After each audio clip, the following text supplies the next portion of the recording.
তার মানে doctor injection করে চলে গেল, আর কিছুক্ষণের মধ্যে ওষুধ কাজ করতে শুরু করে দেবে। ও এখানে আসতে পারবে তো? স্যার, আপনি এখন কোথায় আছেন? এই তো আমি আসছি। স্যার, আমাদের হাতে আর 20 মিনিট সময় আছে। তুমি কোনো চিন্তা করো না, আমি 5 মিনিটের মধ্যেই ঢুকছি। Okay sir.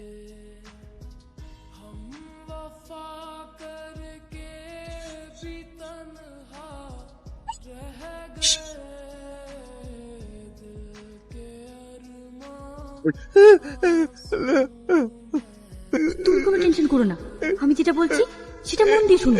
যা করে হোক তোমাকে এখান থেকে পালাতেই হবে। সন্ধ্যে সাতটার সময় ঘরের পেছনে থাকবে। তুমি কষ্ট করে হলো আমার কাছে আসবে, না হলে কিন্তু মহা বিপদ।